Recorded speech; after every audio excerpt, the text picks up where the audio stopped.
పాడి పరిశ్రమ దినదిన అభివృద్ధి చెందాలంటే నేటి లేగదూడలే రేపటి పాడి పశువులు అన్న సూత్రాన్ని రైతులు గుర్తుంచుకోవాలి. చాలా మంది రైతులు లేగదూడల సంరక్షణలో అశ్రద్ధ కనపరచడం వల్ల లేగదూడల్లో మరణాల శాతం అధికంగా ఉండి పరిశ్రమ కుంటుపడుతోంది. పాల ద్వారా వచ్చే ఆదాయంతో పోలిస్తే మన దొడ్లో పుట్టిన దూడ పాడి పశువుగా ఎదిగితే వచ్చే లాభమే అధికం. మరి లేగదూడలు మంచి పాడి పశువుగా అందిరావాలంటే తీసుకోవాల్సిన జాగ్రత్తల గురించి ఇప్పుడు తెలుసుకుందాం.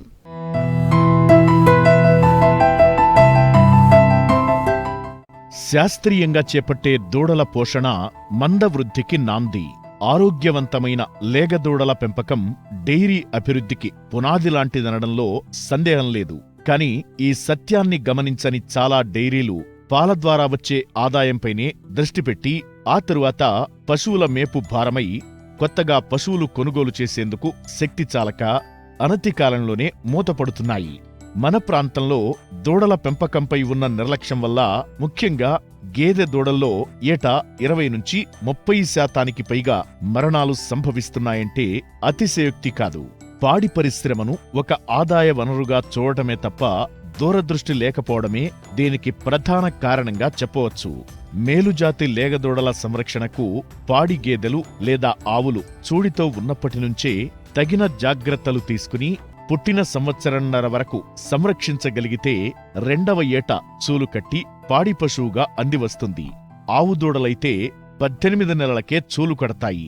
దీనివల్ల పాడి పశువుల కొనుగోలుకు వేలకు వేలు ఖర్చు పెట్టాల్సిన పని ఉండదంటూ లేగదూడల సంరక్షణకు తీసుకోవాల్సిన జాగ్రత్తలను తెలియజేస్తున్నారు శ్రీకాకుళం జిల్లా పాలకొండ మండల పశువైద్య శాఖ సహాయ సంచాలకులు డాక్టర్ వైవి కృష్ణారావు.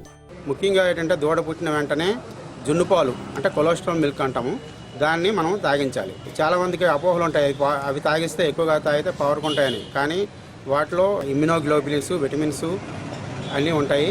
కాబట్టి దూడకి వ్యాధి నిరోధక శక్తి పెరుగుతుంది. తదుపరి వ్యాధులు రాకుండా కూడా నివారించబడతాయి. దూడ పుట్టిన తర్వాత మొదటి నెలలో 1/10 వంతు బాడీ వెయిట్ బట్టి మనము పాలు తాగించాలి. సపోజు 30 కేజీలు ఉంటే 3 కేజీల పాలను మనం తాగించాలి. 2వ నెలలో వచ్చేటప్పటికి 1/15 వంతు, 3వ నెలలో వచ్చేటప్పుడు 1/20 వంతు చొప్పున మనం పాలు తాగించాలి. తర్వాత అక్కడి నుంచి దాణా మనం అలవాటు చేసుకుంటే ఈ పాలు మనం తాగించాల్సిన అవసరం లేకుండానే మెయింటైన్ చేసుకోవచ్చు. అదేవిధంగా డివర్మింగ్ అంటే నట్టల నివారణ మందులు కూడా మనం తాగించాలి. వాటికి ఏంటంటే మొదట పుట్టిన 10 రోజులకి ఒకసారి, తర్వాత అక్కడి నుంచి 15 రోజులు చొప్పున 3 నెలల వరకు మనం తాగించాలి. అక్కడి నుంచి ప్రతి నెల మనం 6 నెలల వయసు వరకు మనము నట్టల నివారణ మందులు మనము తాగించాల్సి ఉంటుంది. తర్వాత ఏంటంటే చూడు పశువు కూడా మనము నట్టల నివారణ మందులు తాగించాలి. ఎందుకంటే తల్లి నుంచి పుట్టే దూడకు కూడా ఇవి సంక్రమించే అవకాశం ఉంది. కాబట్టి మనము నట్టల నివారణ మందులు మనం తాగించాలి. అదేవిధంగా మనము వ్యాధి నిరోధక టీకాలు కూడా పశువులకు మనం ఇప్పించాలి. అవేంటంటే గాలికుంటి వ్యాధి నిరోధక టీకాలు, అవి పుట్టిన 3 నెలల వయసులో మనం వేయించాలి. 3 విడతలుగా మనం వేస్తున్నాము ప్రజెంటు ఈ టీకాలు. అదేవిధంగా గొంతువాపు, జబ్బువాపు రాకుండా కూడా వ్యాధి నిరోధక టీకాలు వేసుకోవాలి. దూడలను పెంచే షెడ్లలో బాహ్య పరాన్నజీవులు లేకుండా షెడ్లను పరిశుభ్రంగా ఉంచాలి. బాహ్య పరాన్నజీవుల నివారణకు క్రమం తప్పకుండా మందులు వాడుతూ అంటువ్యాధులు ప్రబలకుండా నియమావళి ప్రకారం టీకా మందులు ఇప్పించాలి. సాధారణంగా రైతులు పాలు పితికేటప్పుడు పశువు చేపే వరకు దూడను వదిలి వెంటనే లాగేస్తారు.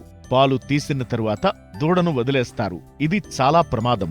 ఎందుకంటే చివరి పాలలో వెన్న శాతం అధికంగా ఉంటుంది. దీనివల్ల దూడలకు అజీర్తి చేసి నీరసించిపోతాయి. అందువల్ల తీసిన పాలలో దూడల శరీర పోషణకు తగ్గట్టుగా వేరుగా పాలు పట్టించడం లేదా పాలు పితికే ముందు అధికంగా పాలను త్రాగనివ్వడం చేస్తే దూడలు ఆరోగ్యంగా పెరుగుతాయి. ఈ విధమైన జాగ్రత్తలతో లేగదూడలను సంవత్సరం వరకు సంరక్షిస్తే ఆ తరువాత సమస్యలు ఉండవు. కనుక మేలైన పాడి పశువులుగా తీర్చిదిద్దుకోవచ్చు.